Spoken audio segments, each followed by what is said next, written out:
Bonjour et bienvenue. Aujourd'hui, nous allons explorer un passage de l'Ancien Testament, mais d'une manière très particulière. Dans Genèse 24, Abraham envoie son serviteur chercher une épouse pour son fils Isaac. Une belle histoire d'amour, mais aussi une image prophétique puissante du plan de Dieu pour l'Église de Jésus-Christ. Prends quelques minutes, ouvre ton cœur, tu ne verras plus ce passage de la même manière. Dans Genèse 24, Abraham, devenu vieux, appelle son plus ancien serviteur. Il lui confie une mission très spéciale. Va dans mon pays, dans ma famille, et prends une femme pour mon fils Isaac. Le serviteur part, chargé de richesses et de présents. Il prie, il est guidé, et il rencontre Rebecca. Elle accepte de venir, sans avoir encore vu l'époux. Elle part avec lui, guidée par la foi, vers une nouvelle vie. Cette histoire, c'est bien plus qu'un simple récit de mariage. Abraham est une figure de Dieu le Père, l'initiateur du plan du salut. Isaac, le fils bien-aimé promis, est une figure prophétique de Jésus-Christ, le Fils offert. Le serviteur, humble et obéissant, est une figure du Saint-Esprit, envoyé pour préparer une épouse pour le Fils. Et Rebecca est une figure de l'épouse fidèle, celle qui répond à l'appel. La Bible nous avertit. Il y a deux types de chrétiens, les charnels et ceux qui marchent par l'Esprit. 1 Corinthiens 3. Toute l'Église est appelée, mais tous ne seront pas prêts. Souviens-toi de la parabole des 10 vierges. Elles étaient toutes vierges. Elles attendaient tout l'époux. Mais seuls les sages, avec l'huile de l'Esprit, sont entrés dans le festin. L'huile représente cette intimité avec Dieu, cette vie de veille, de prière, de consécration. L'épouse n'est pas juste un nom collectif. C'est une réalité spirituelle. Ceux et celles qui marchent dans la lumière, qui suivent le Saint-Esprit jusqu'au bout.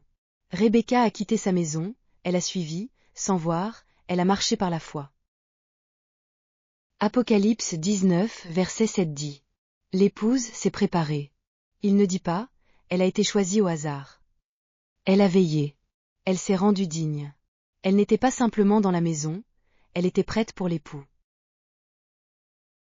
Le serviteur ne parle pas de lui-même. Il parle de son maître, de son fils, de ses richesses. De la même manière, le Saint-Esprit ne se glorifie pas lui-même. Il prépare l'Église, il parle du Fils, il révèle sa beauté et sa gloire. Il apporte des dons, tout comme le serviteur a apporté des bracelets, des trésors pour Rebecca. Le Saint-Esprit nous équipe, nous orne, nous sanctifie.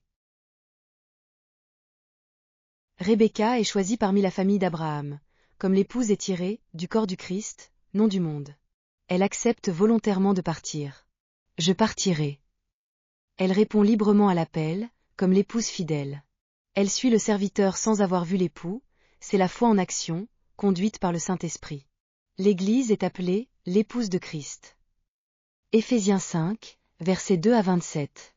Mais, cette épouse doit se préparer, se sanctifier, être sans tache ni ride. L'épouse s'est préparée.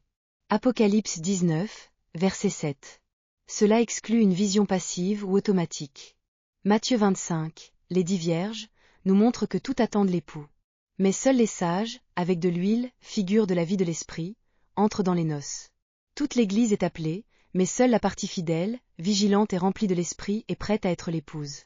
Car il y a beaucoup d'appelés, mais peu d'élus. Matthieu 22, verset 14. Distinction entre chrétiens charnels et spirituels, 1 Corinthiens 3, versets 1 à 3. Rebecca suit le serviteur, même si elle ne connaît pas encore Isaac. Elle marche par la foi, pas par la vue. Rebecca ne représente donc pas tous les appelés, mais ceux qui obéissent, suivent l'envoyé, et se préparent à rencontrer l'époux.